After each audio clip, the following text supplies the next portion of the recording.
There you guys go. Thanks, man. It's like a small gift basket. Appreciate it, dude. Yeah, for sure. I like to bring donuts because I like sugar a lot, but I was like, it's already 2 o'clock. I don't know if they want donuts and coffee at 2. Wichita, Kansas. Heading over to Superior Ink in Kansas. Super excited to see them out visiting some family this weekend, so I wanted to stop at a couple shops. Let's take a look.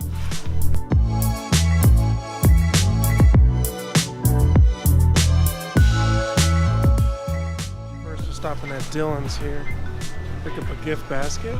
Something nice for the shops, foods, sugar. I don't know, something to keep everybody printing. Come on, bro. I want you.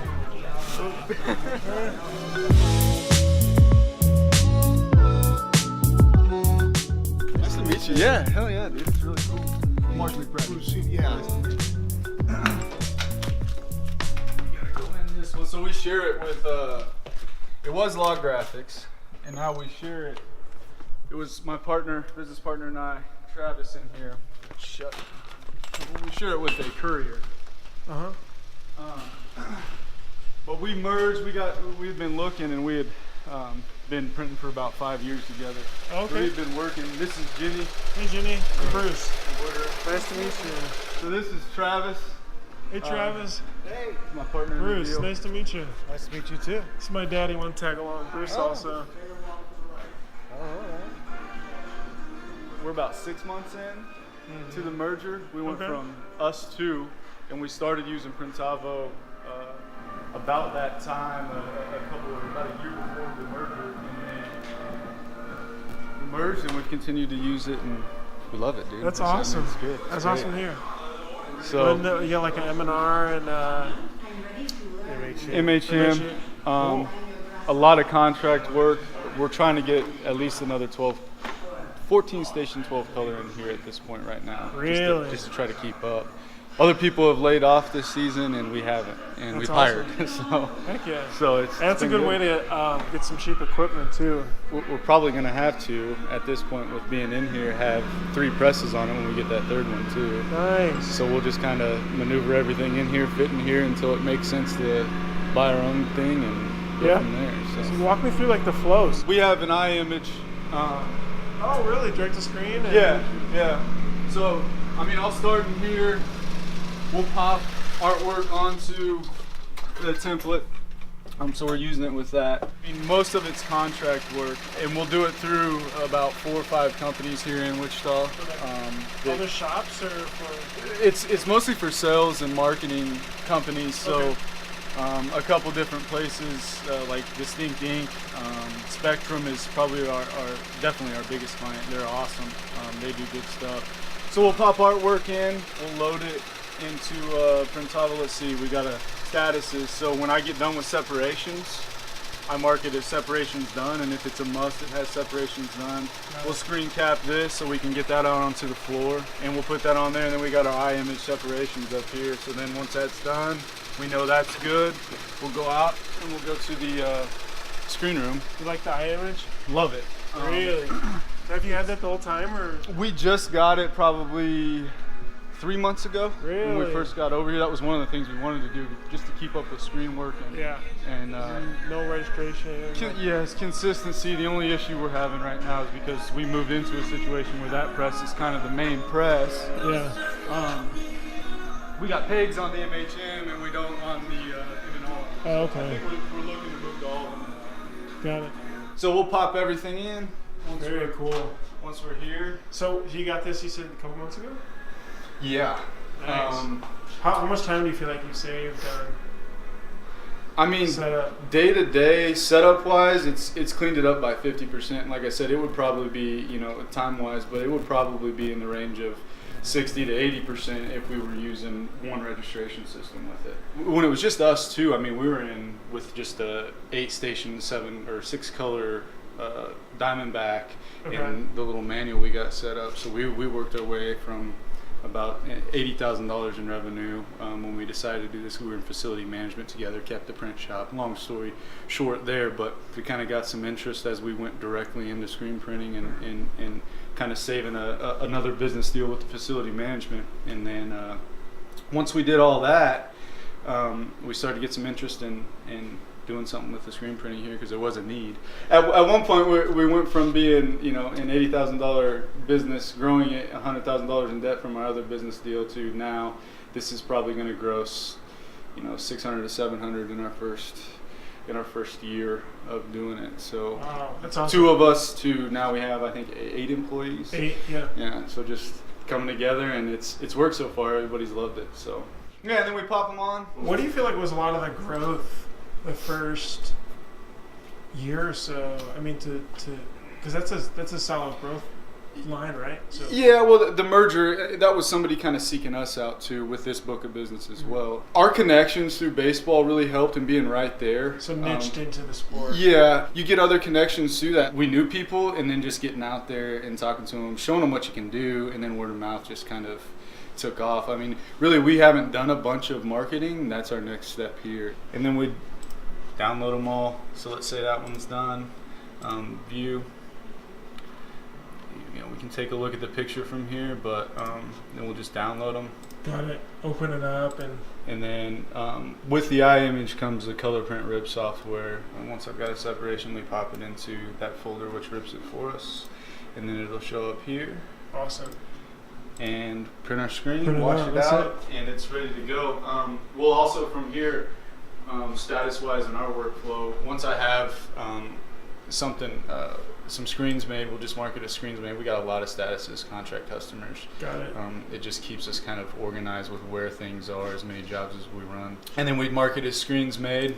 And then once we do that, we'll print the work order. It goes back over to our staging area with the girls, and they can look at it, know what's going on with all of it. They enter all the stuff in there so we know what we're working with.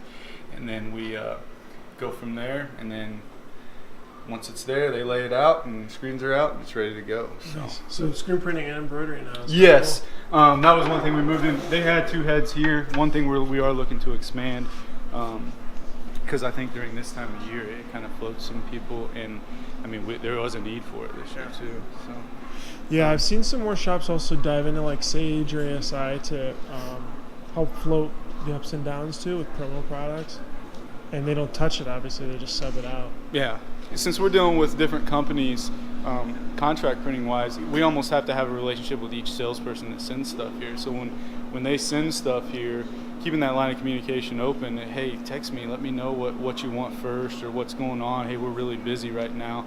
Is there any job I can push back a day? And then those things keep those guys coming back, just because at least they're in the loop and they can communicate that to their customers. So I think that's what's kind of blown us up, especially around here. And to me, it's all about, like, that's why I like Printavo so much. It's all about you're looking to what's going to happen next and being prepared for that. You're building it from production to the customer, not from the customer to production, which I think a lot of different softwares and different things and places we've worked with, nobody really does it for production. Yeah. So what do you feel like is another big challenge you guys are having right now?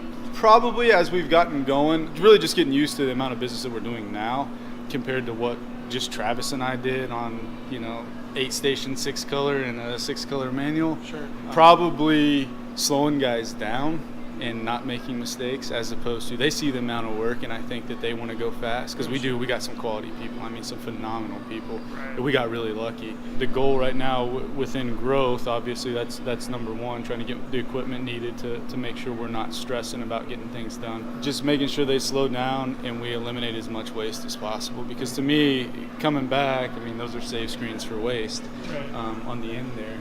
And to me, if we're doing that, we're resetting up, we're losing time. I'd rather take the 2 minutes instead of the 15 to make sure we got it right.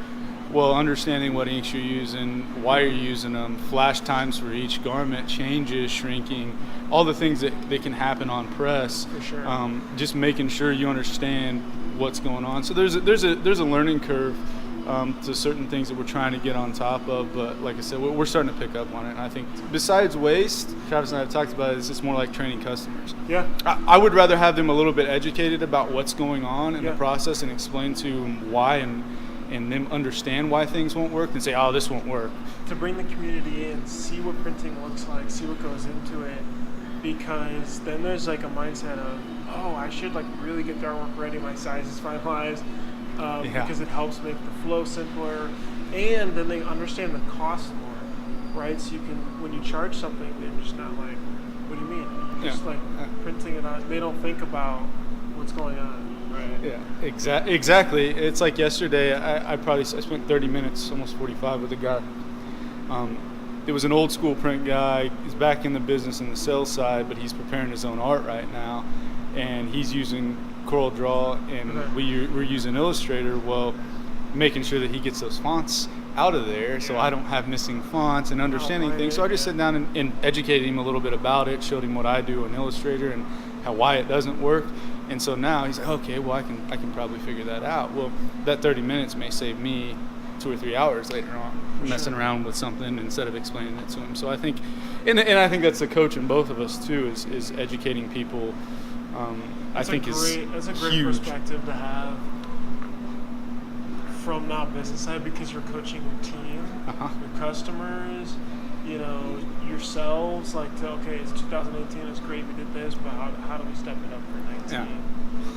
Yeah. That's a really cool way of thinking about it. Well, just knowing that my actions, because I explained it to him and he was okay with it, but my actions and everything that I did is going to affect somebody else eventually. So that'd be the customer or the catcher or whoever. If I'm thinking about everything that I can possibly stop beforehand, I know that's hard for people too. And when it's your business, you take a little more pride in doing that. But patting guys on the back and telling them why this happened, and then they understand, and then all of a sudden it stops affecting on down the line where we're not making 2 or 3 setups just to fix something. So that's awesome. I like it. Is this you got a loading dock tent too? So yeah, over here. So if we go to receiving, we can go around. So the dock here, it's just, I mean, UPS will show up here every day. They got docks over there if we need other things. With the dock, just UPS shows up, little back alley. They chuck stuff in. We get it. She'll check it in, and then we'll sort them all on the shelves. So the problem with the MHM is when we have 8 open heads, but if we get an 8-color job, it's really not equipped for that. You're revolving, you're doing something that's going to slow you down a little bit. But if we can get, 12 stations and movable flashes and all that stuff, we can kind of adjust to what that schedule looks like that day and what we need to get done. Sure. So one of our clients does a lot of big stuff for a restaurant chain. Okay. And it's one of the growing ones, and you've probably seen a print in here somewhere, but we do a ton of that stuff. So just keeping up with their needs on certain things like that, and not missing out on some of those small jobs and putting things out. Trying to hit deadlines. We're trying to be ahead. Nobody can get ahead. We're trying to be ahead. And I think we did a pretty good job even this year, because I mean, I'd heard, and it may be word of mouth, but I know guys were 3 to 4 weeks out on certain things, and we were only a week out when it got really busy this year, because it did get pretty busy. Like we need to grow our embroidery department, because all these places that have us do printing want us to do embroidery, and so our embroidery girls working 7 days a week on our 2 machines, and just trying to keep up. So I guess that's probably the hardest. That's awesome. We were looking at buying a new oval press. I don't know if he told you about that. M&R, just because that's what would fit in here probably the best. But it's $175,000, and we need to get out of this building, more important, so we're probably going to look at a round press. Yeah, and I guess it's real expensive to move those oval presses. So getting a bigger building is probably our biggest concern right now. So I don't want to be stuck here for 5 years while we're paying the oval off. Yeah, I really appreciate it. Well, I appreciate you coming by. Yeah, absolutely. Glad to meet you. I've been watching your videos for a long time. Yeah, thank you. I mean, Your software has helped us out so much. It's thank you. Appreciate that. Incredible. I feel like we're just really getting started.